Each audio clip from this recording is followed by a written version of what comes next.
What's good, y'all? It's the Demouchets REACT, and we're back with another video. Who we got today, C? Today we're back with another American reaction. Super excited about this video. If you're new to us and we're new to you, make sure you scroll down, hit that subscribe button, and turn on the post notification bell because we're on the road to 200K. And we cannot get there without you guys, all right? Join the family. Without further ado, let's get into the video. Let's get it. Thank you so much for giving me the opportunity to share a little bit about our community, which is known today as the Santa Rosa First Peoples Community, previously called the Carib Community. But of course that was a wrong term. It's a term given by the colonizers, and there are so many negatives to the word Carib that we opted in more recent times to be called the Santa Rosa First Peoples.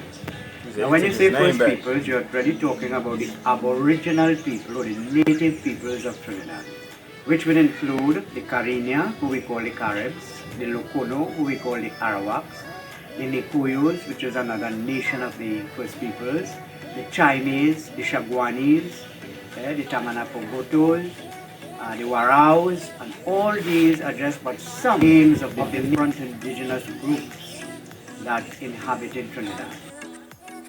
Of course, they would have come from the mainland of South America mainly, the Venezuela, and the Guyanas and so on. And they inhabited Trinidad for as long as, you know, we can think about. Many hundreds of years. So what is like, what the celebrations is like, what you... Well, it takes the form of a church service. The statue of Santa Rosa is decorated in a canopy that is built by the indigenous peoples and decorated. And after the Mass or the Catholic service, it is paraded through the streets of Arima. And after the religious part is finished, then the festivities will start. In the park west of the Catholic Church, if you know where that is in Santa Rosa here, there's where the festivities take place. Now in the earlier days, you had a more indigenous festival, in that indigenous dances, indigenous games, indigenous foods, and all that kind of thing. So you would find there. What types of indigenous foods? Well, you know, with the passage of times, traditions and events would change. And because of the many different influences we have in the country today, different ethnic influences and so, you would find a more mix of the celebration rather than a pure indigenous. But there are still... So how would you take from that? Meaning that with the influences that comes along and helps... I say helps because the way I'm going to word it for you guys, it helps influence it and change it as times go by. Does that take away from the root of it? Or does it still enhance it with the teachings as well that comes with it? It depends on the country. So does the time helps it, you know, evolve, or does it actually hurts it because of, you know, overload of influence? What you think? That's a controversial question too, because I feel like in a way, of course, you know, as times evolve, more people come to the land, things change, but also when things like that happen, it can overshadow the first people or the natives. Speaking for instance, in America, like a lot of us don't know about the Native Americans, like their culture, other than what we're taught in school. So I feel like just like in America today, it's more than about the Native Americans. They are overshadowed. So I don't know, but I love, you know, when people come together and, you know, diversify things, but I don't know. Because that was just their celebration, though. No, I understand. And he did mention that it used to be a whole lot more that they were doing involving to it, but times has changed and now it has more influences. And I don't know, like, let us know what you guys think about it. Like, does that better it, or does it kind of dim the light of the whole tradition, you know? Right. And then also think about how would you feel if it was your, you know, your celebration. How would you feel?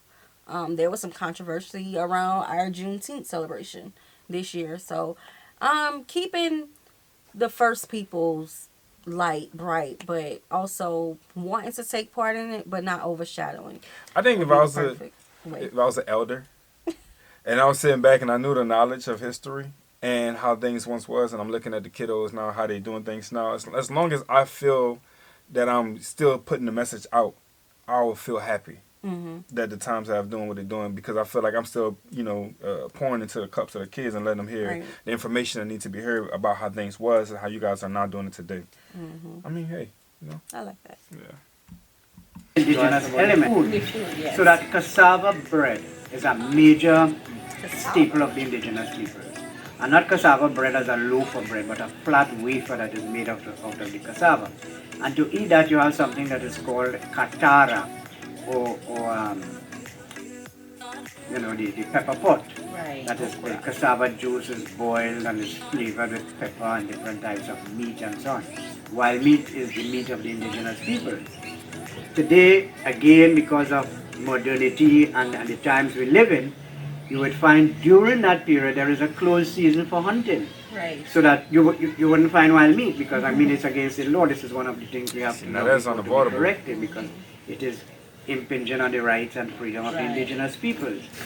But that time will come. After spending some time learning about the history and culture of the First Peoples, we were then invited inside to see what the Museum of the First Peoples looked like. You can take a further look at what some of the traditional artifacts looks like at this museum.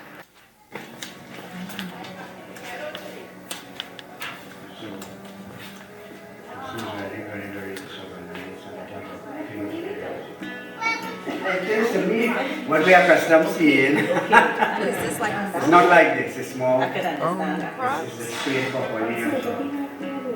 This is cocoa, coffee and so on. Which one is it? Cocoa? This is cocoa. After we, so that now we're going to clean it and parch it to make the chocolate and so on. And this is some coffee beans. And lots more, but. And what you're As drying peas, these to plant it? we take it for taking out the planting. Okay.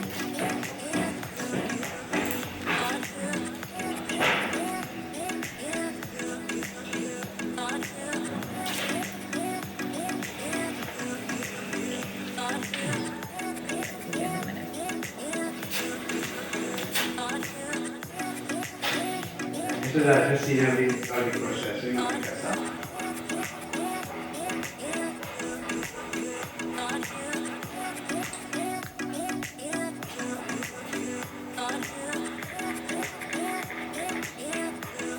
Mr. Hernandez, we just want to thank you so much for giving us a brief history of what the culture is like of the First Peoples, and just for the younger generation who may not know that you all even existed. It's a great way in which we could expose the culture, and we just want to thank you for that. So guys, that's it for my video here in Marima with the First People. Alright, make sure you guys check our channel out. Show some love.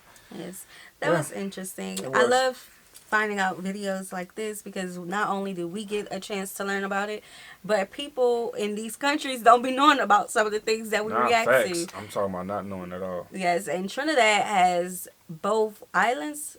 I don't want to say the wrong thing, but Trinidad and Tobago. So maybe somebody didn't know about it. All right, so we hope you guys enjoyed this video with us. Like this video, subscribe. We'll see you soon. Peace.